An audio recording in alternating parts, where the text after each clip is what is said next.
Elena Morales had learned all too quickly what it meant to carry the weight of an entire family on her shoulders.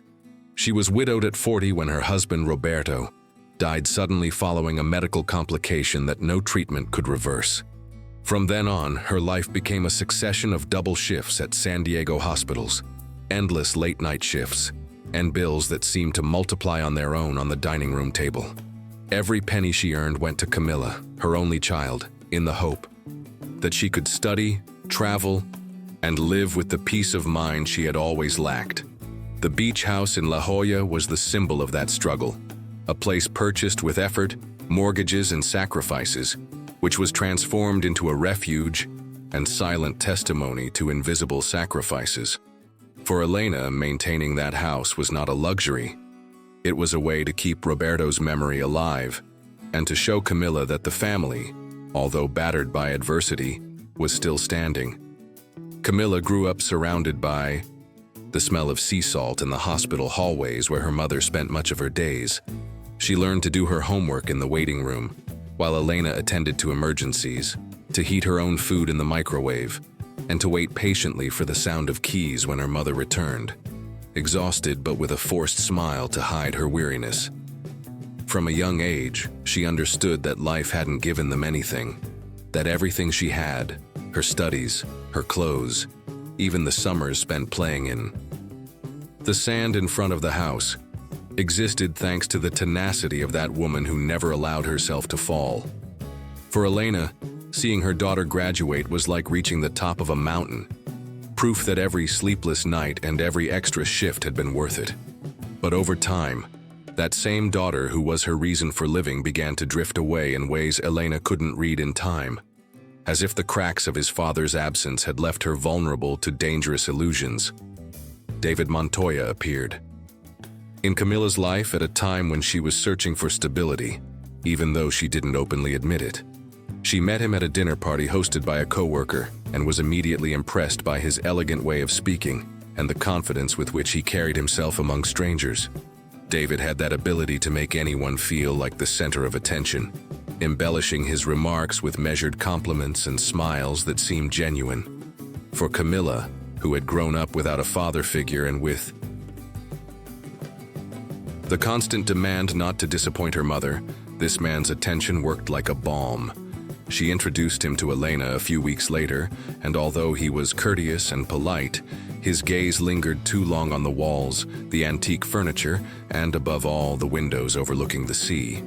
Elena, accustomed to observing details in patients and family members during her years as a nurse, immediately noticed that what most interested this man wasn't the conversations or family stories, but the hidden value in that house. As the months passed, Camilla and David's relationship grew more intense. He knew how to say what she needed to hear, promises of security, plans for the future, dream trips, and shared projects. Camilla, excited, began repeating phrases that didn't seem like her own, as if they were scripts she'd memorized. "We must think of our own path," she would say, or "the house should be in the hands of those who will truly make the most of it."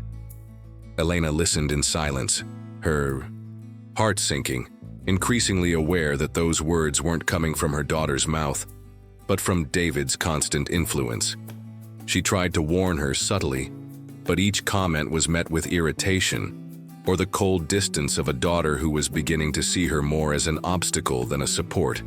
For Elena, that was the first clear sign that something dark was growing in her own home. The distance became more evident as the weeks passed.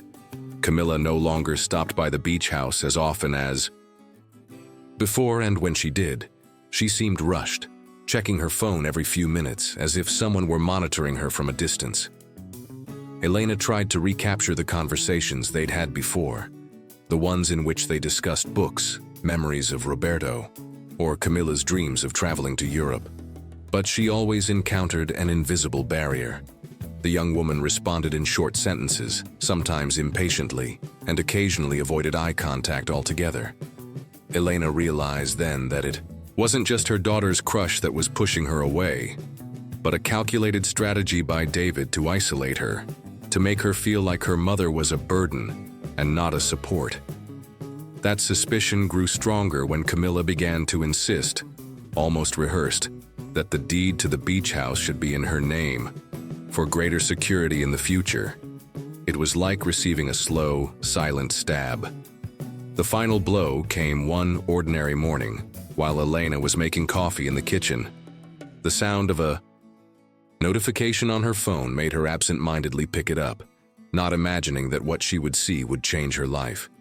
It was a social media post, a photo of Camilla in her wedding dress, radiant, next to David, with a short text underneath that read, "Thank you to everyone who matters for being here on the happiest day of my life." Elena felt the breath escape from her chest. Those words were a cruel judgment. She, the woman who had given everything, who had sacrificed every personal dream to support her daughter, was not among those who matter. She stood in the middle of the kitchen, her coffee growing cold on the table, staring at the screen as if her world had suddenly collapsed. It wasn't just the fact that she hadn't been invited to the wedding. It was the brutal realization that she had been erased from her own daughter's narrative. Oh, ChatGPT dice. Elena spent hours in silence after seeing that post, unable to shed a single tear. It wasn't ordinary sadness.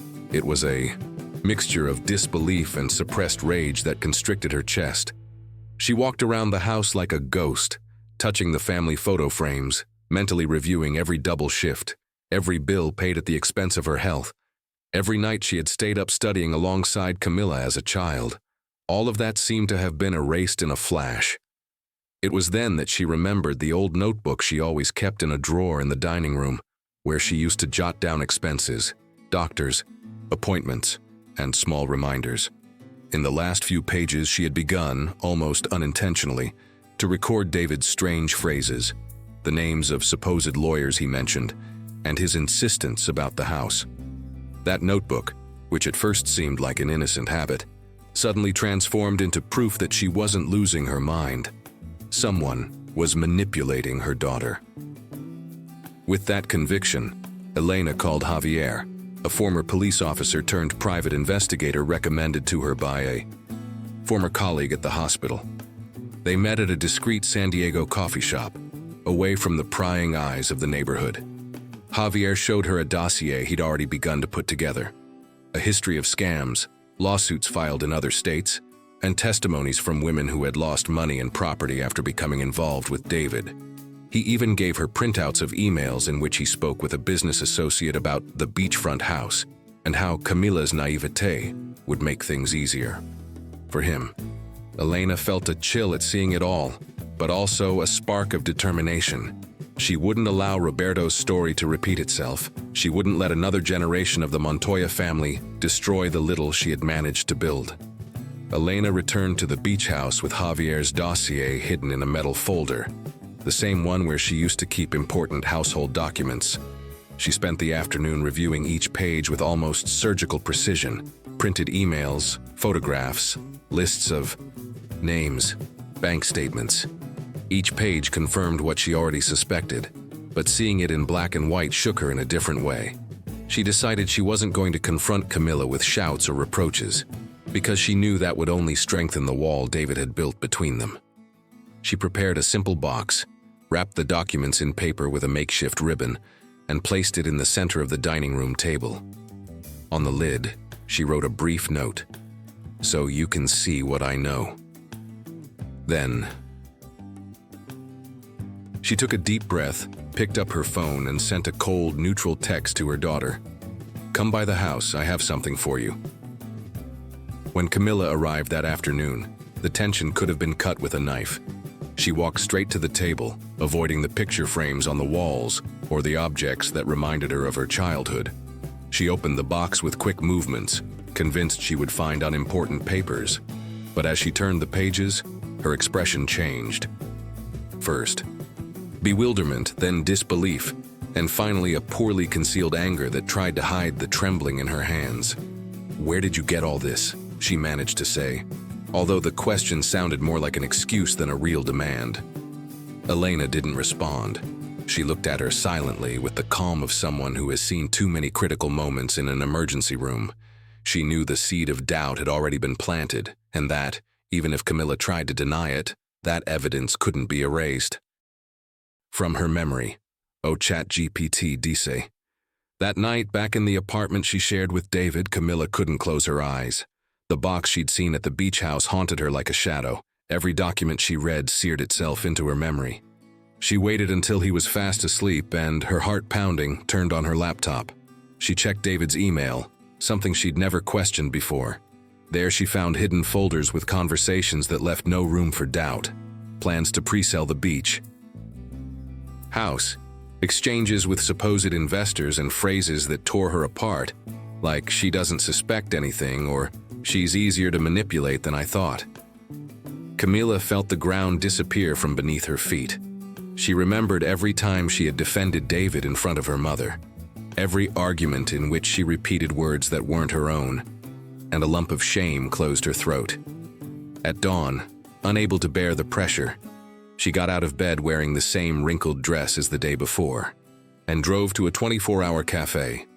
There, surrounded by the clatter of cups and the aroma of freshly ground coffee, she worked up the courage to contact the women whose names appeared on Elena's documents. One of them responded immediately, telling her how she had lost thousands of dollars after getting engaged to David, who was then using a different last name. Another sent her screenshots of chats identical to the ones she herself had read on her computer. Each message she received was like a sharp blow to the chest, a brutal confirmation that she had been part of a repeated pattern.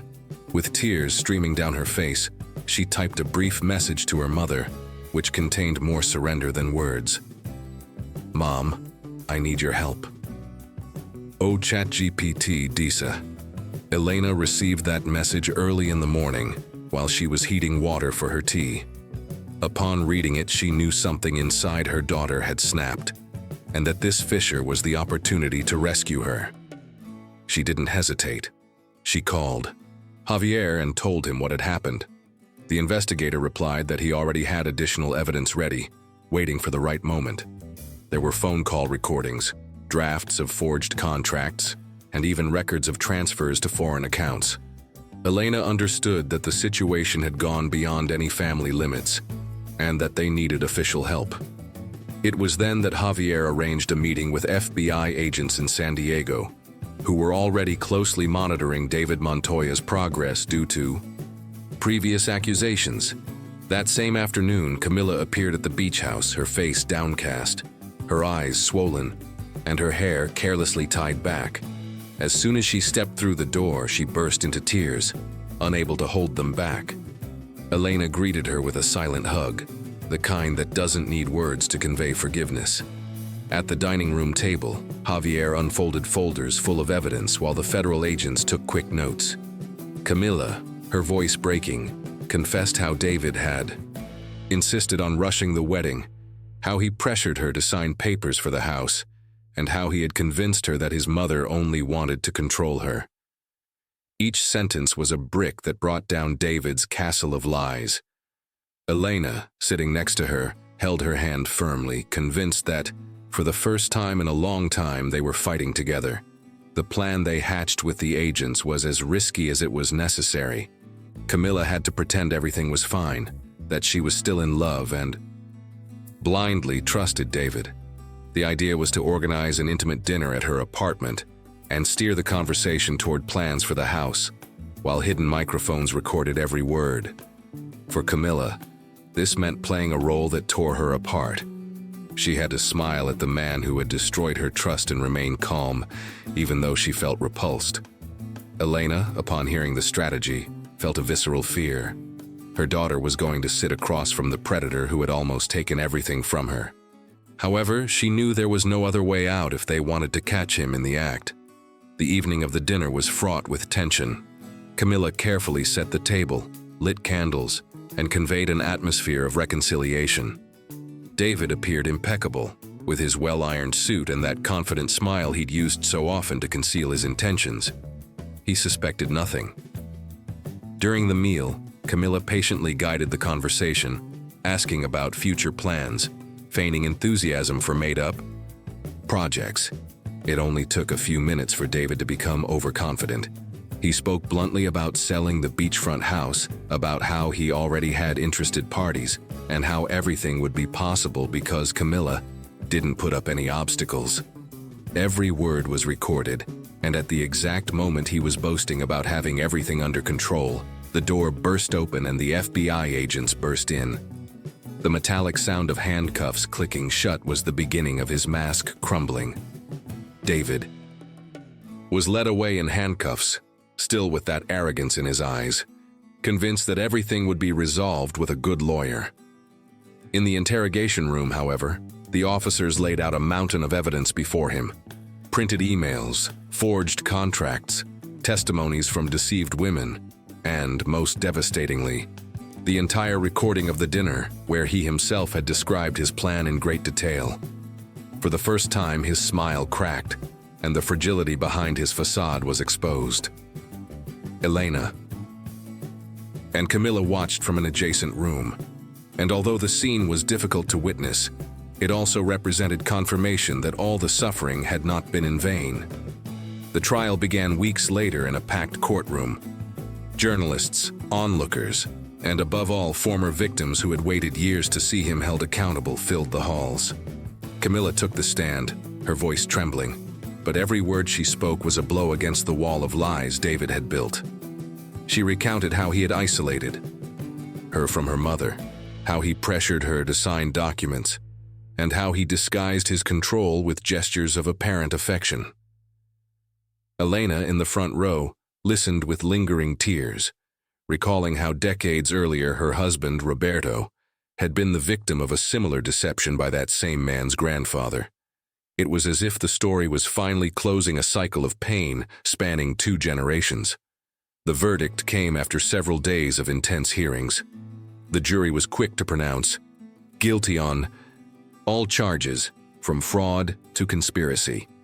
The sentence was clear: several years in prison and the obligation to return part of the assets obtained through deception. Among those assets were properties and bank accounts that David had tried to link to Camilla to use as a front. When the judge read the ruling, the courtroom erupted in murmurs, and Camilla felt as if an unbearable weight had been lifted. Elena closed her eyes and breathed deeply. In that moment, she understood that the shadow that had haunted her family since Roberto's time was finally dissipating. The restitution also included the recognition of the beach house as Camilla's legitimate inheritance, with no possibility of external claims. For Elena, this judicial decision was more than material relief. It was confirmation that her sacrifice had not been in vain.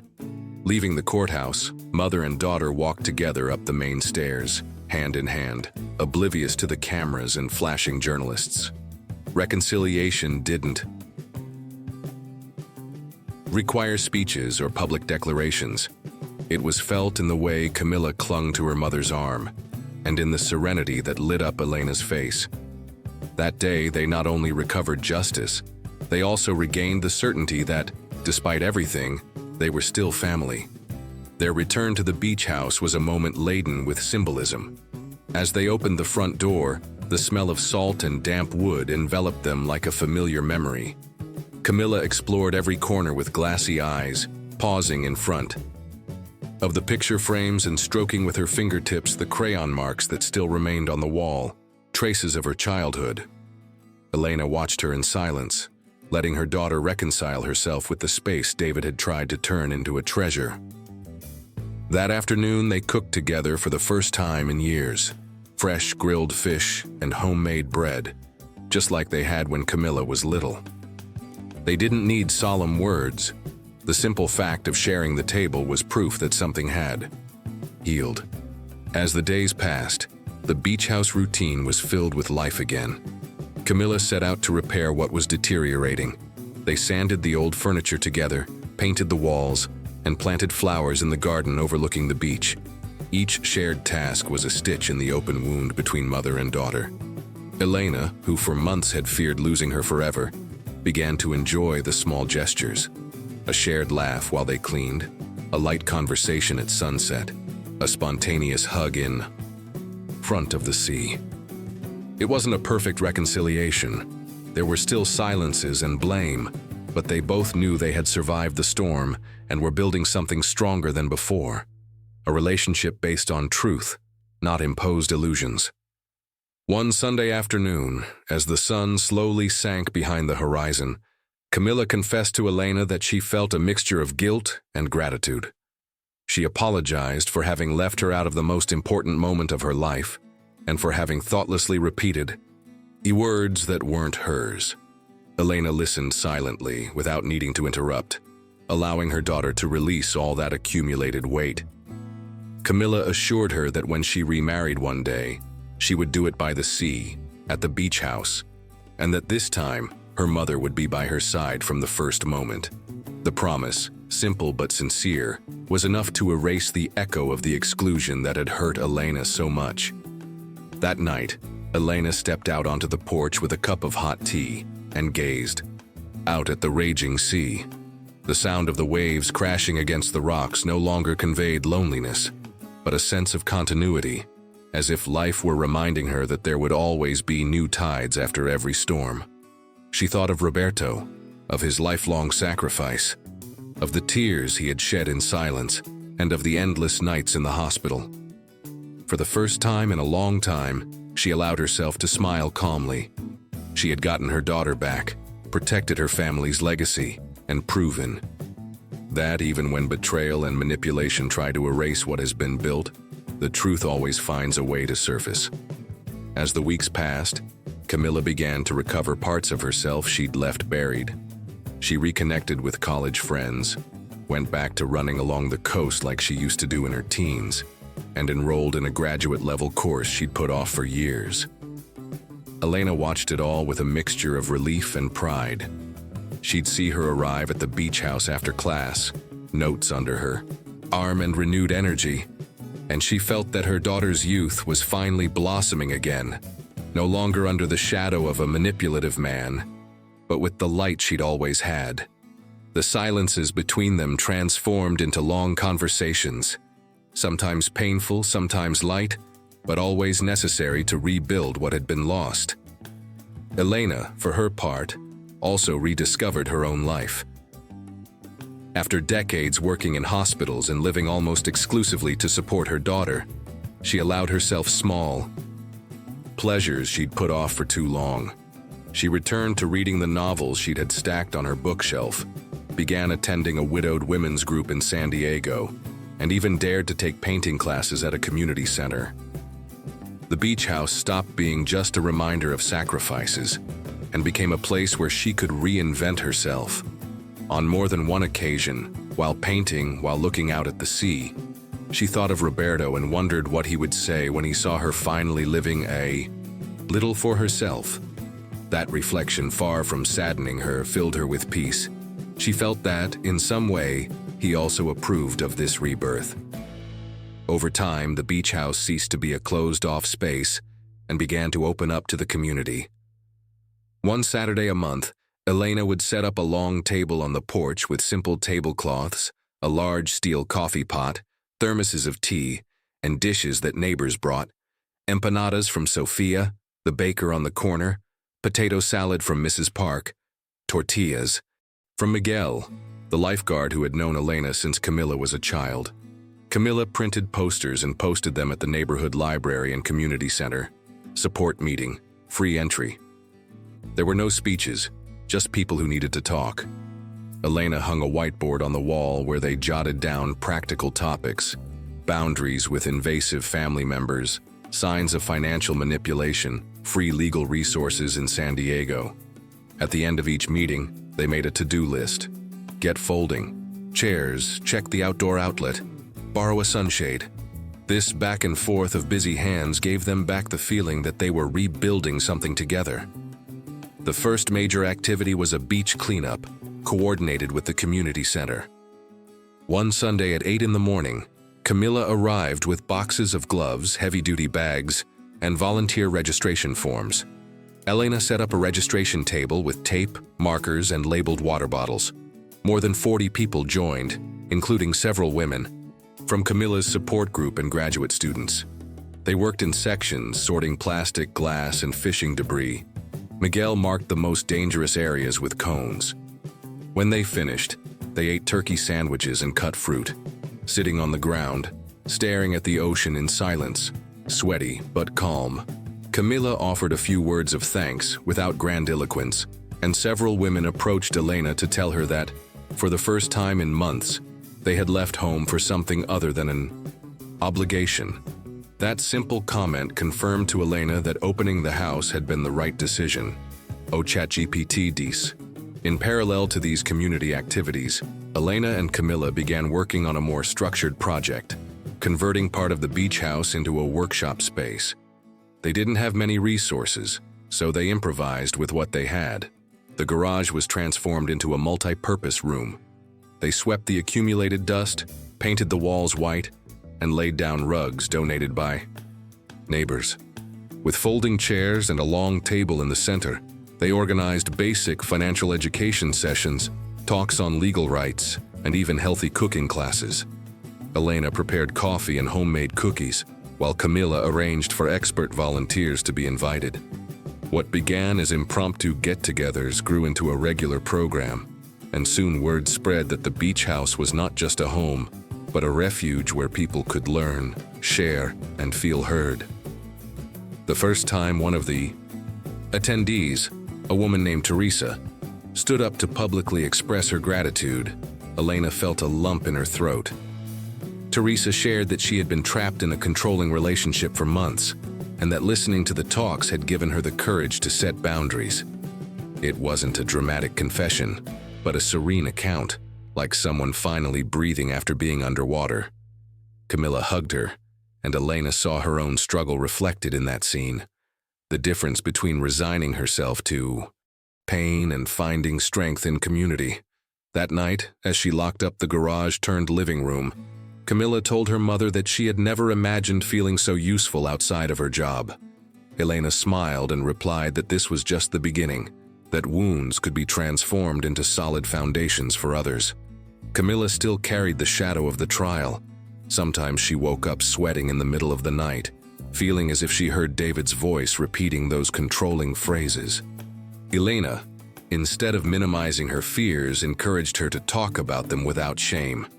At one of the community meetings, Camilla shared her story openly for the first time, without hiding the details. She recounted how she had been manipulated, how she had broken off her relationship with her mother, and how she had ended up before a tribunal. No one judged her. On the contrary, several women approached her afterward to thank her for putting into words what they still dared not say. That day, she realized that the past wasn't going to disappear, but it could become a tool to prevent others from falling into the same trap. Meanwhile, Elena was discovering a new routine that didn't revolve solely around pain or worry. She began taking morning walks along the shore, recording in a notebook the small changes she saw on the beach. A rock covered in seaweed, a crab hiding under the sand, a fishing boat returning early. She also resumed the habit of reading before bed, something she had abandoned during her darkest years. She joined a painting group at the community center and even exhibited 2 watercolors in a local show. When she returned home from these activities, she would find Camilla on the porch studying or planning upcoming workshops. That image, her daughter concentrating in the warm light of the sunset, confirmed to her that life, after all, was offering her a second chance. As the months passed, mother and daughter began to think of the beach house not only as a personal refuge, but as a shared future project. Camilla proposed dedicating a portion of the house to hosting small weekend retreats, where women who had experienced painful breakups or abuse could rest and share experiences. Elena was hesitant at first. She feared that opening her home so widely could take away the privacy she valued so much. But she soon realized that what they had experienced was meaningless if it didn't also serve to protect others. Together they developed a simple plan: adapted rooms, home-cooked meals, guided walks on the beach, and short workshops. What had once been a space marked by the risk of losing oneself now became an opportunity for community healing. Camilla handled the practical side. She designed a schedule of activities, spoke with volunteer therapists, and arranged the necessary permits. Elena contributed her own, the warmth of a good listener, the experience of years of dealing with people in critical moments, and the strength of a woman who refused to be erased. The first retreat brought together 6 women, all with different stories but a recognizable pain in common. During those days, they shared simple meals on the terrace, wrote letters that they later burned in the sand, and walked together along the seashore at dawn. Elena, observing that group, felt that the fight she had waged to save her daughter was finding a wider echo. The beach house, once threatened by greed, now breathed life, laughter, and second chances. Oh, ChatGPT. DC. Elena noticed that little by little, her relationship with Camilla had taken on a new, different kind of strength. It was no longer just the bond of a protective mother and a dependent daughter. Now it was about 2 women who had survived the same pain together and had learned to listen to each other without any masks. On more than one occasion, while arranging chairs after a workshop or putting away dishes after a communal dinner, they found themselves laughing over trivial things, like when Camilla tried to make coffee and ended up spilling everything. For Elena, those everyday moments, so simple, were proof that life was giving them something more valuable than any financial compensation, the chance to start over based on trust and truth. One evening, as they walked along the shore, Camilla stopped and said something out loud that remained etched in Elena's memory. Now I know that true home isn't the house, but the person with whom I can be myself without fear. Elena looked at her tenderly, aware that those words summed up years of sacrifice, misunderstandings, and reconciliations. The sea gently lapped the rocks, and the sky turned pink. In that instant, Elena understood that she had come full circle. She had honored Roberto's memory, protected the family legacy, and above all had recovered her daughter. The beach house was still there, standing firm against the tide, a silent witness that, even in the midst of betrayal and loss, it is always possible to get up and believe again. A year after David's fall, the beach house held its first large open house. Neighbors, friends, and some of the women who had participated in the retreats gathered on the terrace to share food, music, and anecdotes. Camilla had set up a table with old family photos, including portraits of Roberto from his younger years. Elena, seeing people walk through the house without fear, without secrets, and with genuine smiles, felt a relief that was hard to describe. Those walls, which had been so close to being snatched away by greed, were now filled with voices speaking of hope and second chances. That night, now in silence, Elena stepped out onto the porch with a blanket over her shoulders and gazed at the moonlit sea. She thought about everything she'd experienced: being excluded from the wedding, the humiliation of feeling invisible, the fear of losing everything, and finally, the strength she'd found to endure. Camilla came over with 2 cups of tea and sat down beside, her. They didn't exchange many words. None were needed. Mother and daughter gazed at the horizon together, certain that they had overcome not only a manipulative man, but also the shadow of silence and betrayal. The sea, an eternal witness, seemed to whisper to them that life, after all, always offers the possibility of starting over.